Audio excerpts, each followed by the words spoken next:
Hi hello friends, welcome back to our channel.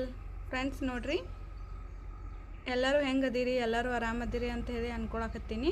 ನಾನು ಕೂಡ ಆರಾಮದೀನಿ ನೋಡ್ರಿ. ಇವತ್ತಿನ ಟಾಪಿಕ್ ಏನಪ್ಪ ಅಂದ್ರೆ, ಇವತ್ತು ನೋಡ್ರಿ ನಾನು ಡೆಲಿವರಿ ಸ್ಟೋರಿ ಬಗ್ಗೆ ನಾನು ವಿಡಿಯೋ ಮಾಡಿ ನಿಮ್ಮ ಜೊತೆ ಶೇರ್ ಮಾಡ್ಕೊಳತ್ತೀನಿ. ನನ್ನ ಡೆಲಿವರಿ ನಾರ್ಮಲ್ ಅಥವಾ ಸಿ ಸೆಕ್ಷನ್ ಆಗೈತೆ ಅಂಥೇಳಿ ಈ ವಿಡಿಯೋ ಒಳಗೆ ನಿಮ್ಮ ಜೊತೆ ಶೇರ್ ಮಾಡ್ಕೊತೀನಿ ನೋಡ್ರಿ. ನಾನು ಡೆಲಿವರಿ ಸ್ಟೋರಿ ಹೇಳಬೇಕಂದ್ರೆ, ಆ್ಯಕ್ಚುಲಿ ನಂದು ನಾರ್ಮಲ್ ಡೆಲಿವರಿ ಅಲ್ರಿ, ಸಿ ಸೆಕ್ಷನ್ ಆಗೈತಿ. ಬರೀ ಸಿ ಸೆಕ್ಷನ್ ಯಾಕಾಯಿತು, ನಾರ್ಮಲ್ ಡೆಲಿವರಿ ಯಾಕೆ ಆಗಲಿಲ್ಲ ಅನ್ನೋದನ್ನು, ಏನೇನಾಯಿತು, ಯಾಕೆ ಸಿ ಸೆಕ್ಷನ್ ಆಯಿತು ಅನ್ನೋದನ್ನು ನಾನು ನಿಮ್ಮ ಜೊತೆ ಈ ವಿಡಿಯೋದಾಗ ಶೇರ್ ಮಾಡ್ಕೊತೀನಿ. ವಿಡಿಯೋನ ಎಲ್ಲೂ ಸ್ಕಿಪ್ ಮಾಡಿದೆ, ಕಂಟಿನ್ಯೂಸ್ ಆಗಿ ನೋಡಿರಿ. ನಿಮಗೂ ಇದರಿಂದ ಒಂದು ಸ್ವಲ್ಪ ಏನಾದರೂ ಹೆಲ್ಪ್ ಆದರೂ ಆಗಬಹುದು.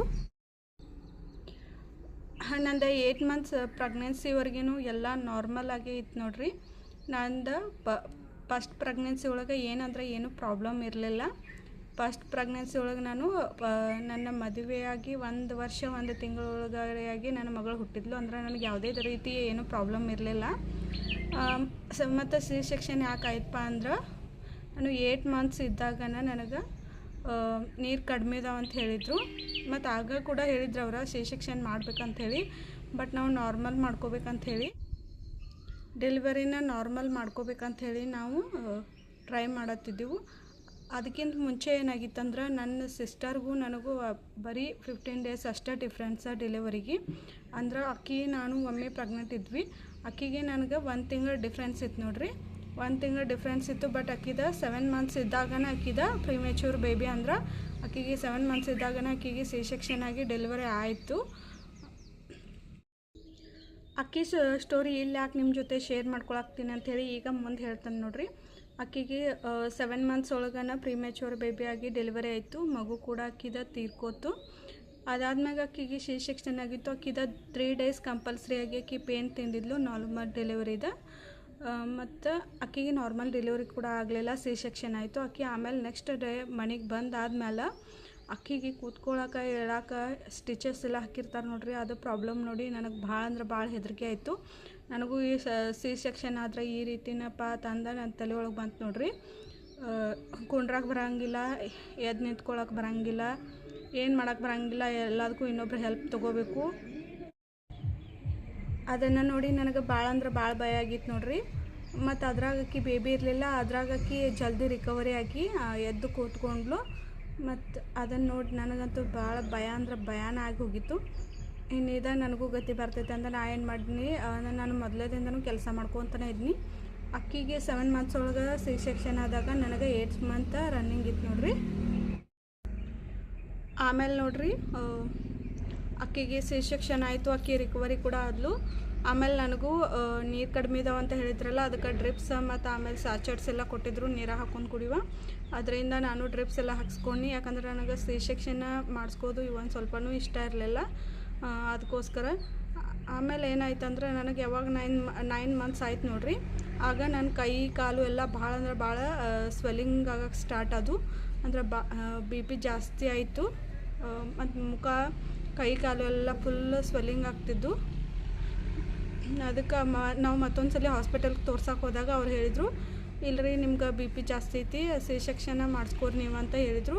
ಬಟ್ ನಾ ಇಲ್ಲ ಅಂತಲೇ ಹೇಳಿದ್ನಿ ಆಗು.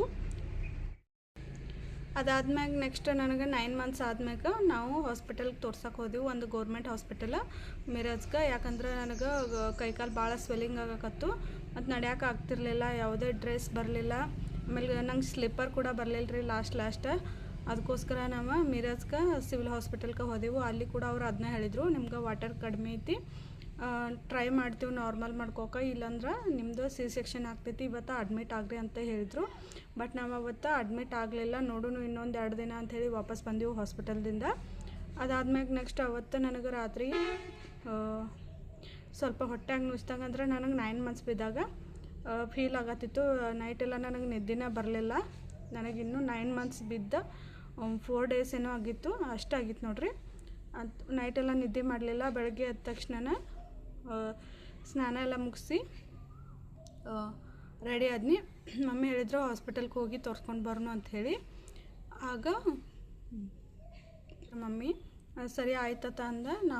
ನಾನು ಕೂಡ ರೆಡಿ ಆದ್ನಿ. ಜಸ್ಟ್ ನಾನು ಏನು ತೊಗೊಂಡಿರಲಿಲ್ಲ, ಹೊಟ್ಟೆಗೆ ಅಂದ್ರೆ ಸ್ವಲ್ಪ ಟೀ ಏನು ಕುಡ್ತಿದ್ನಿ, ಅದನ್ನು ಪೂರ ಕುಡ್ತಿರ್ಲಿಲ್ಲ. ಯಾಕಂದ್ರೆ ಟೆನ್ಷನ್ ಆಗ್ತಿರ್ತೈತಿ ನೋಡ್ರಿ. ಫಸ್ಟ್ ಬೇಬಿ ಟೈಮ್ಗೆ ಎಲ್ಲರಿಗೂ ಹಿಂಗೆ ಆಗ್ತೈತಿ, ನನಗೂ ಕೂಡ ಇದೇ ರೀತಿಯಾಗಿತ್ತು. ಮತ್ತು ಇನ್ನೊಂದು ಏನಂದ್ರೆ ಮೊಬೈಲ್ದಾಗ ಯಾರೂ ದಯವಿಟ್ಟು ಸಿ ಸೆಕ್ಷನ್ ಅಥವಾ ನಾರ್ಮಲ್ ಡೆಲಿವರಿ ವಿಡಿಯೋ ನೋಡೋಕೆ ಹೋಗ್ಬೇಡ್ರಿ. ಇದು ನನ್ನ ಪರ್ಸ್ನಲ್ ರಿಕ್ವೆಸ್ಟೇ. ಯಾಕಂದ್ರೆ ನಾನು ನಮ್ಮ ತಂಗಿ ಡೆಲಿವರಿ ಆದ್ಮ್ಯಾಗ ಸಿ ಸೆಕ್ಷನ್ದ ಮತ್ತು ನಾರ್ಮಲ್ ಡೆಲಿವರಿದ ಕಂಟಿನ್ಯೂಸ್ ಆಗಿ ವಿಡಿಯೋಗಳನ್ನು ನೋಡ್ತಿದ್ನಿ. ಅದರಿಂದ ಕೂಡ ನನಗೆ ಟೆನ್ಷನ್ ಜಾಸ್ತಿನೇ ಆಗ್ತಿತ್ತು. ಹೀಗೆಲ್ಲ ಮಾಡ್ತಾರೆ ನೋಡಪ್ಪ, ನಮ್ಗೆ ಇದನ್ನೆಲ್ಲ ತಡ್ಕೊಳಕ್ಕೆ ಆಗ್ಬೇಕಲ್ಲ ಅಂಥೇಳಿ ಹೀಗೆಲ್ಲ ತಲೆಯಾಗ ಬರ್ತಿತ್ತು. ಎಲ್ಲರಿಗೂ ಇದು ಕಾಮನ್ನೇ. ಈಗಂತೂ ಮೊಬೈಲ್ದಾಗ ಎಲ್ಲ ರೀತಿ ವಿಡಿಯೋಗಳು ಸಿಗತ್ತವು, ಅದನ್ನಂತೂ ನೋಡತ್ತಿರ್ತಾರೆ. ಬಟ್ ಫಸ್ಟ್ ಬೇಬಿ ಯಾರಿಗೆ ಆಗ್ತಿರ್ತೈತೆ ನೋಡ್ರಿ, ಅವ್ರು ಈ ಥರ ಎಲ್ಲ ವಿಡಿಯೋ ನೋಡಿದ್ರೆ ಟೆನ್ಷನ್ ಇನ್ನೂ ಜಾಸ್ತಿನೇ ಆಗ್ತಿ. ಆಮೇಲೆ ನೆಕ್ಸ್ಟ್ ನೋಡ್ರಿ, ನಾನು ಹಾಸ್ಪಿಟಲ್ಗೆ ಅಂಥೇಳಿ ರೆಡಿ ಆದ್ನಿ. ನಾವು ಇರುವಂಗಿಲ್ಲ ಅಂಥೇಳಿ ನಮ್ದು ಎಲ್ಲ ಬಟ್ಟೆನೂ ಪ್ಯಾಕಿಂಗ್ ಮಾಡಿ ಇಟ್ಕೊಂಡಿದ್ನಿ. ನಾನು ಫಸ್ಟನೇ ದಿನ ಏನು ಮಿರಾಜ್ ಹಾಸ್ಪಿಟಲ್ಗೆ ಹೋಗಿದ್ನಿ ನೋಡ್ರಿ, ಅವತ್ತು ನಾನು ಪ್ಯಾಕಿಂಗ್ ಮಾಡ್ಕೊಂಡು ಹೋಗಿದ್ನಿ. ನಾ ಫಸ್ಟ್ ಡೇ ಏನು ಮಿರಾಜ್ ಹಾಸ್ಪಿಟಲ್ಗೆ ರೆಡಿಯಾಗಿ ಹೋಗಿದ್ನಿ ನೋಡ್ರಿ, ಬಟ್ಟೆ ಪ್ಯಾಕಿಂಗ್ ಮಾಡಿದ ಬ್ಯಾಗ ಅದನ್ನಂತೂ ನಾವು ತೆಗೆದಿಟ್ಟಿರಲ್ಲೇ ಇಲ್ಲ. ಯಾಕಂದ್ರೆ ಎಮರ್ಜೆನ್ಸಿ ಇಲ್ಲ ಅಂಥೇಳಿ ಪ್ಯಾಕ್ ಮಾಡೇ ಇಟ್ಟಿದ್ದೆವು. ಆ ಬಟ್ಟೆ ಬ್ಯಾಗ್ನ ನಾನು ತೆಗೆದಿಟ್ಟಿರಲಿಲ್ಲ ಎಮರ್ಜೆನ್ಸಿ, ಯಾಕಂದ್ರೆ ಈಗ 9 ಮಂತ್ಸ್ಗೆ ಐತಿ, ಇದ್ರೆ ಇರಲಿ ಅಂಥೇಳಿ ಆ ಬಟ್ಟೆ ಬ್ಯಾಗ ಅದನ್ನ ಹಂಗೆ ಇಟ್ಟಿದ್ದೀವಿ. ನಾವು ಬರೋಕ್ಕೆ ಕೂಡ ನೈಟ್ ಆಗಿತ್ತು. ಆಮೇಲೆ ಅದನ್ನೆಲ್ಲ ಆ ಬ್ಯಾಗನ್ನು ಹಂಗೆ ಇಟ್ಟಿದ್ದೀವಿ ನೋಡ್ರಿ. ಆಮೇಲೆ ರೆಡಿಯಾಗಿ ಹಾಸ್ಪಿಟಲ್ಗೆ ಹೋಗೋಕೆ. ಆಮೇಲೆ ರೆಡಿಯಾಗಿ ಹಾಸ್ಪಿಟಲ್ಗೆ ಹೋಗ್ಬೇಕಾದ್ರೆ ಗಾಡಿ ಒಳಗನೆ ಏನಾಯ್ತಂದ್ರೆ ನನಗೆ ಕೈಕಾಲೆಲ್ಲ ಭಾಳ ಸ್ವೆಲ್ಲಿಂಗ್ ಆಗಿದ್ದು ನೋಡ್ರಿ. ಅಲ್ಲಿಗೆ ಹೋಗೋ ತನಕ ಅಂದ್ರೆ ನನಗೆ BP ಫುಲ್ ಜಾಸ್ತಿ ಆಗಿತ್ತು. ಭಾಳ ಟೆನ್ಷನ್ ಒಳಗಿದ್ದೀನಿ ನಾನು. ಆಮೇಲೆ ಕೈಕಾಲೆಲ್ಲ ನಡಗಿ ನನ್ನ ಮೇಲೆಲ್ಲ ತೋದು ಹೋಗಿತ್ತು ನೋಡ್ರಿ. ಅಲ್ಲಿಗೆ ಹೋಗೋ ತನಕ ಅಂತೂ ನನಗೆ ಇಳ್ಯಾಕೆ ಬರಲಿಲ್ಲ ಗಾಡಿ ಒಳಗಿಂದ. ಅಷ್ಟೇ ನಾನು ನಡ್ಗತ್ತಿದ್ನಿ, ಏನಾಗ್ತಿತ್ತಪ್ಪ ಏನೋ ಅನ್ನೋ ಹಂಗೆ ಅಷ್ಟು ಟೆನ್ಷನ್ ಮಾಡ್ಕೊಂಡಿದ್ನಿ. ಆ ರೀತಿಯೆಲ್ಲ ಆದಮೇಲೆ ಅಲ್ಲಿ ಹೋದಿಂದ ಚೆಕಪ್ ಎಲ್ಲ ಮಾಡಿದರು. ಬ್ಲಡ್ ಟೆಸ್ಟ್ ಮಾಡ್ತಾರೋ ವಾಪಸ್ಸ. ಬ್ಲಡ್ ಟೆಸ್ಟ್ ಮಾಡೋದು, ಸ್ಕ್ಯಾನಿಂಗ್ ಮಾಡೋದು ಎಲ್ಲ ರೀತಿಯೂ ಮಾಡಿದರು. BP ಹಾರ್ಟ್ ಬೀಟ್ ನೋಡಿದರು. ಎಲ್ಲ ನೋಡಿ ಆದ್ಮ್ಯಾಗ ಅವ್ರು ಹೇಳಿದರು BP ಜಾಸ್ತಿ ಐತೆ ನೋಡ್ರಿ, ಸಿ ಸೆಕ್ಷನ್ ಮಾಡಿಸ್ತಿರೋ ನಾರ್ಮಲ್ ಮಾಡಿಸ್ತಿರೋ, ನೀವು ವೇಟ್ ಮಾಡ್ತೀನಂದ್ರೆ ನಾವು ನಾರ್ಮಲ್ ಮಾಡ್ಕೋಕೆ ಟ್ರೈ ಮಾಡ್ತೀವಿ ಅಂತ ಕೂಡ ಹೇಳಿದರು ಲಾಸ್ಟಿಗೆ. ಆಮೇಲೆ BP ಕಡಿಮೆ ಆದ್ರೆ ನಾವು ನಾರ್ಮಲ್ ಡೆಲಿವರಿನ ಮಾಡ್ಕೋತೀವಿ ಅಂತ ಕೂಡ ಹೇಳಿದರು. ಲಾಸ್ಟಿಗೆ ನನಗೆ BP ಕಡಿಮೆ ಆಗೋ ಚಾನ್ಸಸ್ ಯಾವುದೂ ಕಾಣಿಸ್ಲೇ ಇಲ್ಲ. ಸೊ ಅದಕ್ಕೋಸ್ಕರ ಲಾಸ್ಟ್ನಿಂದ ಸಿ ಸೆಕ್ಷನ್ ಆಯಿತು. ಬಟ್ ನನಗೆ ಸಿ ಸೆಕ್ಷನ್ ಆದ್ಮ್ಯಾಗ ಏನೇನಾಯ್ತಂದ್ರೆ, ಅವತ್ತೊಂದು ದಿನ ಅಂತೂ ಸೆಕ್ಷನ್ ಆದ್ಮ್ಯಾಗ ನನ್ನ ಮಗಳು ಹುಟ್ಟಿದ್ದಳು ನೋಡ್ರಿ. ಆಕಿ ಹುಟ್ಟಿ ಈಗ 6 ವರ್ಷನ ಆಗಕ್ಕೆ ಬಂತು. ಅದಾದ್ಮ್ಯಾಗ ಅವತ್ತು ಸೆಕ್ಷನ್ ಆದ ಬಳಿಕ ವಾರ್ಡಿಗೆ ಶಿಫ್ಟ್ ಮಾಡಿರಿ ನೋಡ್ರಿ. ವಾರ್ಡಿಗೆ ಶಿಫ್ಟ್ ಮಾಡಿದಾದ್ಮೇಲೆ ಆಕಿ ಆಯ್ತು ನೋಡ್ರಿ. ವಾರ್ಡಿಗೆ ಶಿಫ್ಟ್ ಮಾಡಿದರು. ವಾರ್ಡಿಗೆ ಶಿಫ್ಟ್ ಮಾಡಿದ 1 ದಿನ 2 ದಿನ ಅಂತೂ ಹೊಟ್ಟಿಗೆ ಏನೂ ಕೊಡೋಂಗಿಲ್ಲ. ನಾ ಏನೂ ತಿಂದು ಹೋಗಿರಲಿಲ್ಲ ನೋಡ್ರಿ. ಅದ್ರ ಸಲುವಾಗಿ ನನಗೆ ಹಸು ಭಾಳ ಆಗಾಕತ್ತಿದ್ದು. ಎಷ್ಟು ಹಸು ಆಗ್ತಿದ್ವು ಅಂದ್ರೆ ಅವ್ರು ಕೇಳ್ತಿದ್ರು. ಕೇಳಿದಾಗೆಲ್ಲ ಏನು ಪ್ರಾಬ್ಲಮ್ ಐತೆ ಅಂತ ಕೇಳಿದಾಗೆಲ್ಲ ನನಗೆ ಹಸು ಆಗ್ಯಾವ ಅಂತಲೇ ಹೇಳ್ತಿದ್ನಿ. ಅಷ್ಟು ನನಗೆ ಇದನ್ನಾಗ್ತಿತ್ತು. ಬಟ್ ಆಪ್ರೇಷನ್ ಮಾಡುವಾಗ ಕೂಡ ನಾವು ಏನೂ ತಿನ್ನಂಗಿಲ್ಲ, ನೀರೆಲ್ಲ ಕುಡಿಯೋಂಗಿಲ್ಲ, ಆ ರೀತಿ ರೂಲ್ಸ್ ಇರ್ತೈತಿ. ನನಗೂ ಕೂಡ ಲೇಟ್ ಮಾಡಿ ಸಿ ಸೆಕ್ಷನ್ ಮಾಡಿದರು. ಆಗ ಅವರು ಕೇಳಿದ್ರು ನನಗೆ, ನೀವು ಏನಾದರೂ ಟಿಫನ್ ಮಾಡಿ ಬಂದಿರೇನೋ ಅಂತ ಹೇಳಿ. ಇಲ್ಲರಿ ನಾ ಏನೂ ತಿಂದು ಬಂದಿಲ್ಲ ಅಂತ ಹೇಳಿದ್ನಿ. ಅದಕ್ಕೆ ಅವರು ಚಲೋ ಆಯ್ತು ನೋಡ್ರಿ, ಅಂದ್ರೆ ಸರಿ ಚಲೋ ಆಯಿತು, ಸಿ ಸೆಕ್ಷನ್ ಮಾಡೋಕ್ಕೆ ಚಲೋ ಆಯ್ತು ಅಂದ. ನಾವು ಬೆಳಗ್ಗೆ 9 ಗಂಟೆಗೆ ಹಾಸ್ಪಿಟಲ್ಗೆ ಹೋಗಿದ್ವಿ. 1 ಗಂಟೆ 5 ನಿಮಿಷಕ್ಕೇನೋ ನಂದು ಬೇಬಿ ಆಗಿತ್ತು. ವಾರ್ಡಿಗೆ ಕೂಡ ಶಿಫ್ಟ್ ಮಾಡಿದರು. ಹಂಗೆ ನನಗೆ ಹಸು ಕೂಡ ಆಗಾಕತ್ತಿದ್ವು ನೋಡ್ರಿ. ಆಯಿತು 2-3ನೇ ದಿನ ನಮಗೆ ಊಟ ಕೊಡ್ತಾರೆ ಅಂದ್ರೆ ಫಸ್ಟಿಗೆ ಲಿಕ್ವಿಡ್ ಟೈಪ್ ಏನರ ಕೊಡ್ತಾರೋ ಅಂದ್ರೆ ನಮ್ಗೆ ಫಸ್ಟ್ ನೀರು ಕೊಟ್ಟು ನೋಡ್ತಾರೋ. ನೀರು ಕೊಟ್ಟು ನೋಡಿ ಆದ್ಮ್ಯಾಗ ನಮ್ಗೆ ವಾಮಿಟಿಂಗ್ ಎಲ್ಲ ಆಗಲಿಲ್ಲ ಅಂದ್ರೆ ನೆಕ್ಸ್ಟ್ ನಮ್ಗೆ ಏನಾದರೂ ಗಟ್ಟಿನ ವಸ್ತು ಕೊಡ್ತಾರೋ ಅಥವಾ ಚಹಾ ಬಿಸ್ಕಿಟ್ ಈ ರೀತಿ ಏನಾದರೂ ಕೊಡ್ತಾರೋ. ಅನ್ಕಸ್ತಕ ಏನು ಕೊಡೋಂಗಿಲ್ಲ. ಬಟ್ ಇದ್ರೊಳಗೆ ನಾ ಬೆಸ್ಟ್ ಸಜೆಷನ್ ಮಾಡೋದು ಏನಪ್ಪ ಅಂದ್ರೆ ನಾರ್ಮಲ್ ಡೆಲಿವರಿ ಆದ್ರೆ ಬೆಸ್ಟ್ ಅನ್ನಿಸ್ತೈತಿ. ಯಾಕಂದ್ರೆ ನನಗೆ 3 ಮಂತ್ಸ್ ತನಕನೂ ಎದ್ದು ಕುಂಡ್ರಕ್ಕಾಗಲಿಲ್ಲ, ಏನೂ ಮಾಡೋಕ್ಕಾಗಲಿಲ್ಲ. ನನ್ನ ಬೇಬಿನ ನಾನು ಹಿಡ್ಕೊಂಡು ಹಾಲು ಕುಡ್ಸೋಕ್ಕಾಗಿಲ್ಲ. ಈ ರೀತಿ ಎಲ್ಲ ಪ್ರಾಬ್ಲಮ್ ನಾನು ಭಾಳ ಅನುಭವಿಸೀನಿ. ಮತ್ತು ಈಗ ಸೆಕೆಂಡ್ ಪ್ರೆಗ್ನೆನ್ಸಿ ಕೂಡ ರನ್ನಿಂಗ್ ಐತಿ. ಮತ್ತು ನನಗೆ ಈಗೂ ಹಂಗೆ ಅನ್ಸಕ್ತೈತಿ. ಈಗ 7 ಮಂತ್ಸ್ ರನ್ನಿಂಗ್ ಐತಿ ನನಗೆ. ಈಗ ಕೂಡ ನನಗೆ ವೆಯ್ಟ್ ಜಾಸ್ತಿ ಆಗಿತ್ತಂತಾನೆ ಅನ್ಸತ್ತೈತಿ. ಮತ್ತು ಸೆಕೆಂಡ್ ಬೇಬಿ ಟೈಮ್ಗೆ ಏನಾಗ್ತಿತ್ತಂದ್ರೆ ನನಗೆ ಸ್ಟಿಚಸ್ ಒಳಗಡೆಯಿಂದ ಹಾಕಿದ್ರು ನೋಡ್ರಿ. ಒಳಗಡೆಯಿಂದ ಹಾಕಿರ ಯಾರಿಗೆ ಈ ಪ್ರಾಬ್ಲಮ್ ಬಂದೈತಿ ಇಲ್ಲೋ ಗೊತ್ತಿಲ್ಲ, ನನಗೆ ಮಾತ್ರ ಅನಿಸೈತಿ.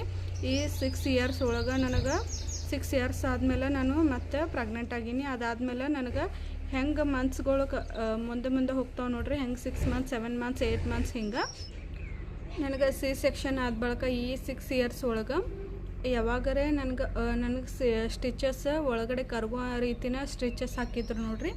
ಒಳಗಡೆ ಕರ್ಗೋ ರೀತಿ ಸ್ಟಿಚಸ್ ಹಾಕಿದ್ರು ಕೂಡ ಯಾವಾಗ್ರೆ ಅಂದರೆ ಯಾವಾಗಾದರೂ ಒಂದೊಂದು ಟೈಮ್ ಸ್ಟಿಚಸ್ ಚುಚ್ಚುತ್ತಿರ್ತಾವೆ ಹೊಟ್ಟೆ ಒಳಗೆ. ಆಮೇಲೆ ನೆಕ್ಸ್ಟ್ ಏನಂದ್ರೆ ಈ ನನ್ನ ಪ್ರೆಗ್ನೆನ್ಸಿ ಜರ್ನಿ ಒಳಗೆ ಸೆಕೆಂಡ್ ಪ್ರೆಗ್ನೆನ್ಸಿ ಜರ್ನಿ ಒಳಗೆ ನನಗೆ ಹೆಂಗೆ 5 ಮಂತ್ಸ್ 6 ಮಂತ್ಸ್ 7 ಮಂತ್ಸ್ 8 ರನ್ನಿಂಗ್ ಐತೆ ನೋಡ್ರಿ. ಹಂಗೆ ನಮ್ದು ಹೊಟ್ಟೆ ಏನ ಸ್ಟ್ರೆಚಬಲ್ ಆಗ್ತಿರ್ತೈತಿ, ಅಂದ್ರೆ ಅದು ಹಿಗ್ತಿರ್ತೈತಿಲ್ಲ. ಆ ಟೈಮ್ದಾಗೆಲ್ಲ ನನಗೆ ಆ ಸ್ಟಿಚ್ಗಳೆಲ್ಲ ಪೇನ್ ಬಂದಂಗೆ ಆಗ್ತಾವೆ, ಚುಚ್ಚಿದಂಗೆ ಆಗ್ತಾವೆ. ಇದು ನನ್ನ ಪರ್ಸ್ನಲ್ ಒಪಿನಿಯನ್, ಯಾರಿಗೆ ಹಿಂಗಾಗಿತ್ತಿಲ್ಲೋ ಗೊತ್ತಿಲ್ಲ, ಬಟ್ ನನಗೆ ಮಾತ್ರ ಆ ರೀತಿ ಅನ್ನಿಸ್ತಿರ್ತೈತಿ. ಸ್ಟಿಚಸ್ ಮ್ಯಾಗ ಕೂಡ ಭಾಳ ದಿನ ಟೈಮ್ ತೊಗೊಳ್ತೈತಿ. ಮ್ಯಾಗ ಅಷ್ಟ ಏನೂ ಇಲ್ದಂಗೆ ಕಾಣ್ರೂ ಒಳಗೆ ಭಾಳ ಅಂದ್ರೆ ಭಾಳ ಪೇನ್ ಇರ್ತೈತಿ. ಈಗ ನಾನ್ ವೆಜ್ ತಿಂತಿರ್ತಾರೆ ನೋಡ್ರಿ, ಅವ್ರಿಗೆ ಅಷ್ಟು ಪೇನ್ ಅನ್ಸಂಗಿಲ್ಲ ಅದು, ಯಾಕಂದ್ರೆ ಅವ್ರಿಗೆ ಜಲ್ದಿ ಅದು ಕಡಿಮೆ ಆಗಿಬಿಡ್ತೈತಿ. ಬಟ್ ವೆಜಿಟೇರಿಯನ್ ಇದ್ದವ್ರಿಗೆ ಸ್ವಲ್ಪ ಭಾಳ ದಿನ ಟೈಮ್ ತೊಗೊಳ್ತೈತಿ, ಯಾಕಂದ್ರೆ ಹೀಟ್ ವಸ್ತುಗಳನ್ನು ತಿನ್ಬೇಕಾಗಿರ್ತೈತಿ ಆ ಟೈಮ್ ಒಳಗೆ. ನಮ್ಗೆ ಆ ರೀತಿ ಎಲ್ಲ ತಿನ್ನೋಕೆ ಆಗೋದಿಲ್ಲ ವೆಜಿಟೇರಿಯನ್ ಇದ್ದವ್ರಿಗೆ. ಸೊ ಅದು ಒಂದು ಪ್ರಾಬ್ಲಮ್ ಅಂತಲೇ ಹೇಳ್ಬೋದು. ಈ ರೀತಿ ನನ್ನ ಡೆಲಿವರಿ ಸ್ಟೋರಿ ಇತ್ತು ನೋಡ್ರಿ. ಅದಾದ್ಮ್ಯಾಗ ನೋಡ್ರಿ, ಕೆಲವೊಬ್ಬರಿಗೆ ಸ್ಟಿಚಸ್ನ ಮೇಲ್ಗಡೆಯಿಂದ ಹಾಕಿರ್ತಾರೋ. ಅಂದ್ರೆ ನನ್ನ ಸಿಸ್ಟರ್ಗೆ ನಾನು ನೋಡಿದ ಪ್ರಕಾರ ಆಕೆಗೆ ಸ್ಟಿಚಸ್ನ ಮೇಲ್ಗಡೆ ಇದ್ದು, ಆಕೆಗೆ ಮನೆಗೆ ಬಂದಮೇಲೆ ಒಂದು 5 ಡೇಸ್ ಬಿಟ್ಟು ಆಕೆಗೆ ಸ್ಟಿಚಸ್ನ ಉಚ್ಕೊಂಡು ಬರೋಕಂದ್ರೆ ಸ್ಟಿಚಸ್ನ ತೆಗ್ಸ್ಕೊಂಡು ಬರೋಕೆ ಬಾ ಅಂತ ಹೇಳಿದ್ರು. ಆಕೆ ಹೋಗಿ ತೆಗ್ಸ್ಕೊಂಡು ಬಂದ್ಲು. ಬಟ್ ನನಗೆ ಆ ರೀತಿ ಮಾಡಿರಲಿಲ್ಲ, ಅದು ಯಾಕೋ ಗೊತ್ತಿಲ್ಲ. ಸ್ಕಿನ್ ಮ್ಯಾಗೆ ಬಹುಶಃ ಮೋಸ್ಟ್ಲಿ ಅದು ಸ್ಕಿನ್ ಮೇಲೆ ಎಲ್ಲರೇ ಡಿಪೆಂಡ್ ಆನ್ ಸ್ಕಿನ್ ಅಂತ ಇರ್ತಿರ್ಬೋದು ಅಂತ ಅನ್ನಿಸ್ತು ನನಗೆ. ಅದಾದಮೇಲೆ ನಾನು ಒಳಗಡೆ ಸ್ಟಿಚ್ ಇದ್ದು, ಆಕೆಗೆ ಹೊರಗಡೆ ಸ್ಟಿಚ್ ಇದ್ದು. ಇನ್ನೊಂದು ಮೇನ್ ಪ್ರಾಬ್ಲಮ್ ಕಾನ್ಸ್ಟಿಪೇಷನ್ ಪ್ರಾಬ್ಲಮ್ ಅಂತೂ ಭಾಳ ಅಂದ್ರೆ ಭಾಳ ಆಗ್ತೈತಿ. ಮೋಷನ್ಕಂತೂ ಇಷ್ಟು ಪ್ರಾಬ್ಲಮ್ ಆಗ್ತೈತಿ ನಿಮಗೆ ಹೇಳ್ಬೇಕಂದ್ರೆ ಅದೇನು ಹೇಳ್ಬಾರ್ದು ನೋಡ್ರಿ. ಆ ರೀತಿ ಪ್ರಾಬ್ಲಮ್ ಆಗಿಬಿಡ್ತೈತಿ. ಹೋಗೋಕ್ಕೂ ಬರೋಂಗಿಲ್ಲ, ಬಿಡೋಕ್ಕೂ ಬರೋಂಗಿಲ್ಲ. ಐ ಹೋಪ್ ಈ ವಿಡಿಯೋ ನಿಮ್ಮೆಲ್ಲರಿಗೂ ಇಷ್ಟ ಆಗೈತಿ ಅಂತ ಹೇಳಿ ಅಂದ್ಕೊಂಡೀನಿ. Thank you for watching.